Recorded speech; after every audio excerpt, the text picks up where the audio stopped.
Hello guys, and welcome to a new Steel Division 2 video today by me, Vulcan. Today I have for you the first of 6 Battlegroup previews of the new divisions in the Fate of Finland DLC.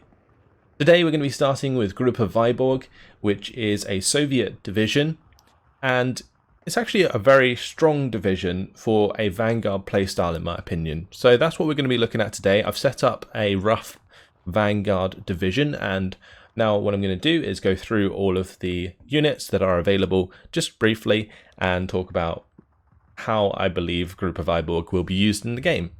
Later on down the line I will be doing, of course, Battlegroup overviews, but they come slowly, and that's mainly because they take a lot of planning, and generally I like to talk about every unit in depth and make sure that you guys get the most information out of them, whereas this is just more of a quick overview of the new divisions. So let's jump into the Recon tab. Now the Recon tab isn't actually much different from what we've already seen in other Soviet divisions. You do get the BA-10Ms, you do get the T-34-76 Razvedka, and you get the motorcycles, of course. You do get some Dosor squads. They don't come in anything particularly great. You can get the BA-64B, which is a little vehicle that I actually quite like. But I've just chosen to go for the Razvedka squads because they are the standard 8-man bazooka squads with the exceptional stealth, which is really nice. And then the Motorazvedka. And these guys, I've actually got them coming in with the BA-10M BTR at the moment, which is just a vehicle with a couple machine guns, well, just one machine gun on it, and just armoured support really for nearby units, and it's reasonably quick as well. So yeah, an interesting vehicle there to join the Recon. Over in the Infantry tab, the Infantry tab's really small in GRUPPA Vyborg. You only have 6 slots available, so it's really difficult to find a way to make these get the most value out of them, and that's why I think that this will definitely suit like a Maverick or a Vanguard playstyle, just because the infantry availability is going to fall off way quicker than most other divisions. So I've got the Chernos in Phase A, we've got the Stocky DP, nothing really new here. You do get access to the Sturmovniki Rocks, which are the Flamer squads. These can be really strong at close range due to the 8-man size, double Flamer. You do also get the other Sturmovniki, which come with the HE grenades, machine gun, submachine guns. And you do have a bunch of different leaders to choose from, but not really any space to bring them. So that's a little bit of an issue. Over in the tank tab, we get some new stuff here, new stuff to play with on the Soviet side. T-26s have made an appearance. The leader T-26 is okay. It's pretty decent actually for infantry support early on. We do also have the T-26E as well. And these have 75mm of penetration. They're reasonably fast. They're actually quite slow on road, so 30 km/h speed on road. But off-road, they have like a similar speed, so they're not too much slower. So they're quite consistent in that respect.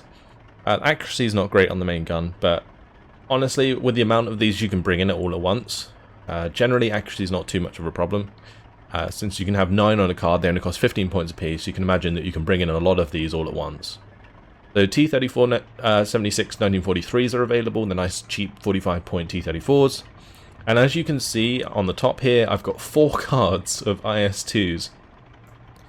This, I think, equals, or maybe is better than most other IS-2 divisions in terms of the amount of IS-2s you can get. Because if you take them all in Phase C, and the IS-2 Komroti in Phase B, you can have a total of 20 IS-2s, which in a Juggernaut division on a 4v4 or something might be quite ridiculous if you are allowed to build up to it. But either way, I've got 2 in Phase A in this case to match the Vanguard playstyle, IS-2 Komroti and the IS-2 1943. And then I've got some more in B and more in C. I'm not sure if more in C are really required for a Vanguard or Maverick division, but I got them there anyway. Other choices, T-34-76 leader, we got the KV-1Ss with the extra sort of beefiness to them. They are quite good value for money, honestly. 2 machine guns, HE shells are going to be nice for taking on infantry with 95mm of frontal armor. It's much better than the T-34 76s, 1943s, of course. The 1942s are the ones with the stronger 90mm frontal armor, but the KV-1S still tops that. Obviously, the main difference here is the speed, but the KV-1S is still pretty decent speed, honestly, so yeah, not too bad. Then we have the KV-1S Comrotti and Lend-Lease Churchills, which is kind of cool. What lets these down, though, is the AP shells. They don't have any HE, so I don't expect these to be too great, especially or too well used, mainly when you compare them to the KV-1S.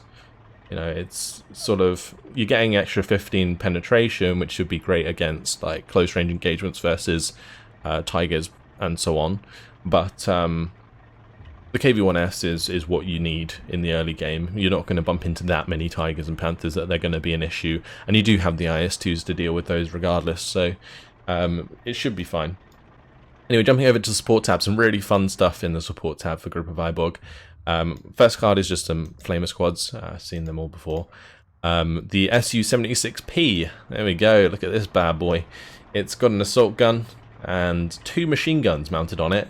It's also frontally armoured, so this is going to be quite difficult for infantry to take out, especially if you keep it at range, because it does have 2,000 meter range.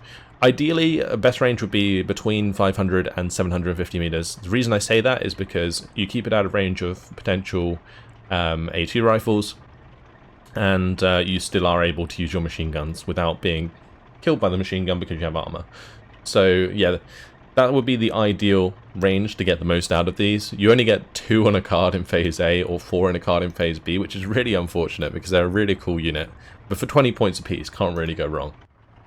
Then you have the KHT-130s. I'm really questioning how good these are going to be, but these are little flamer tanks. They're like T-26s, but with a flamer mounted on the turret.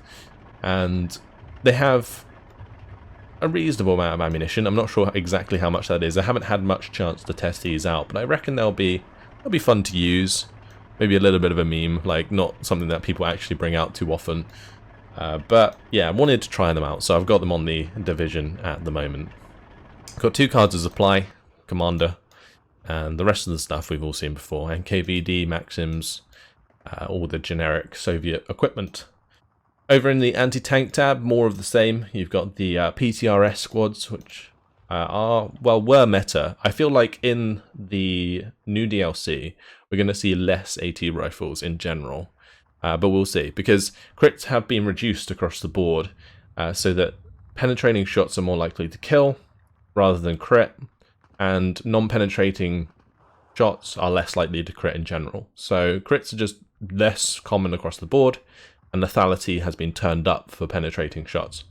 So I don't think AT rifles are going to be great, except from maybe cleaning up the T-26s that the Finnish get. So there's a lot of new cheap vehicles, especially like light armor, that the Finnish get and will use. And so AT rifles in that respect will be really useful. But if you're using your own T-26s or you have T-34s, T-34s and Shermans are really, really great for breaking down the light armor that the Finnish have. So you might not even need your AT rifles, but they are convenient because they can hide in heavy cover, they have exceptional stealth, etc. AT guns, same old 45mm, we got ZIS-3s and the ZIS-2 in Phase B. These, I'm tempted to bring these in Phase A just because you kind of might need something that can really penetrate a Tiger or Panther from cover, and you don't really have many other options for that. Therefore, you could kind of switch around the ZIS-2 and the ZIS-3, Phase A and B, I don't know. Either way, moving on to the anti-air, we have the M17. These, I've actually really liked using these versus infantry lately, so I've got some of them in Phase A. They also cover the sky for you briefly. These can stop enemy aircraft from flying all over you, but I wouldn't actually expect them to shoot anything down, so bear that in mind.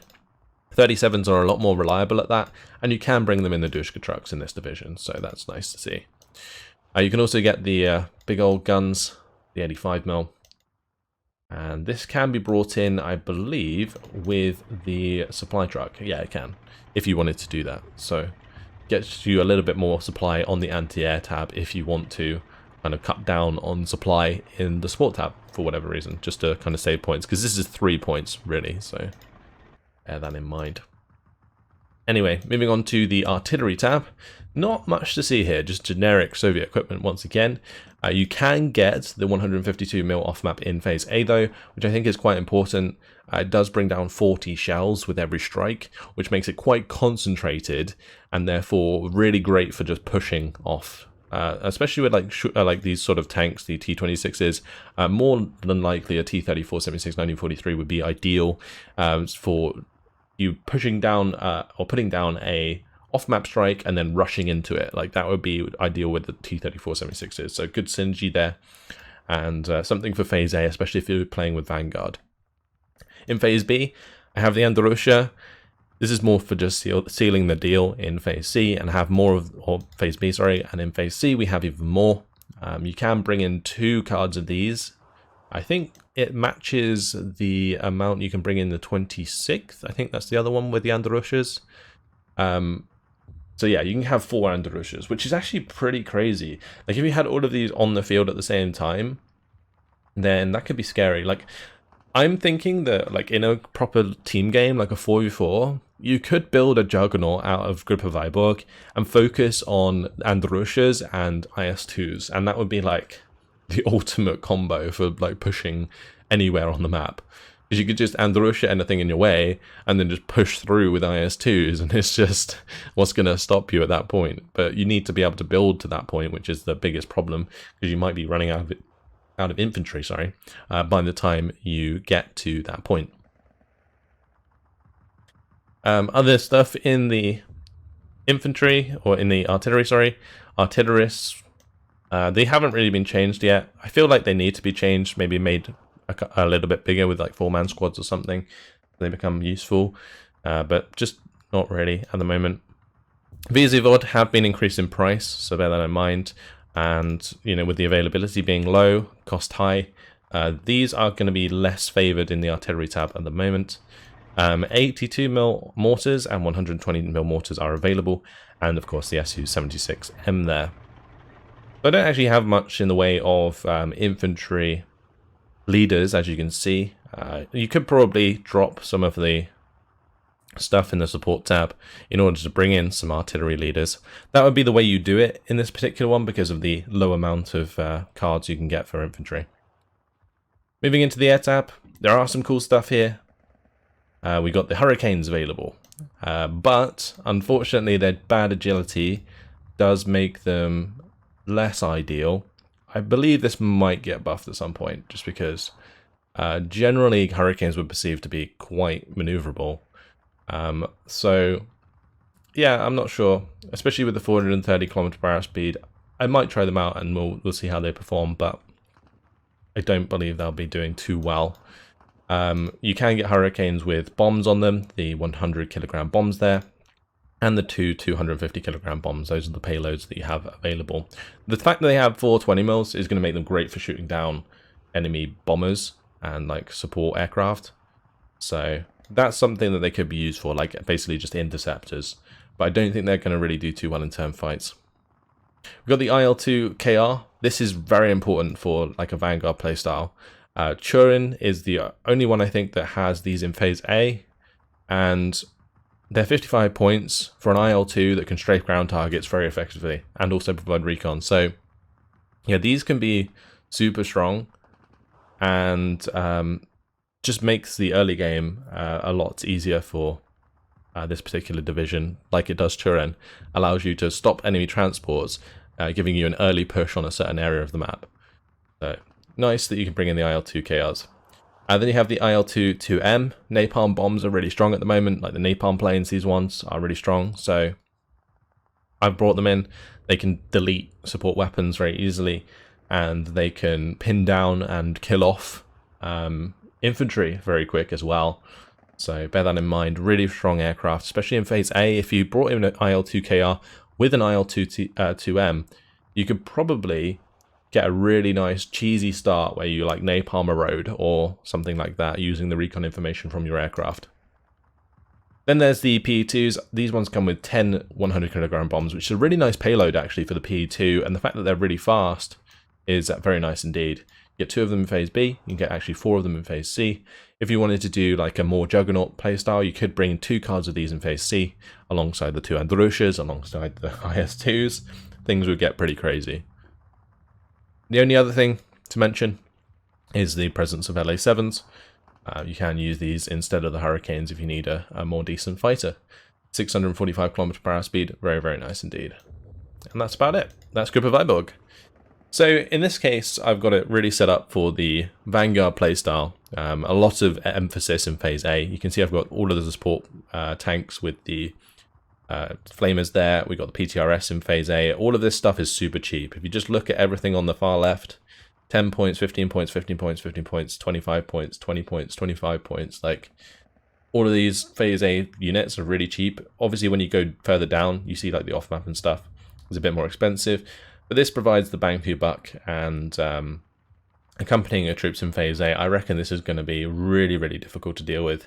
Your opponent comes out with a Tiger, you counter with an IS-2. Like, what are they going to do?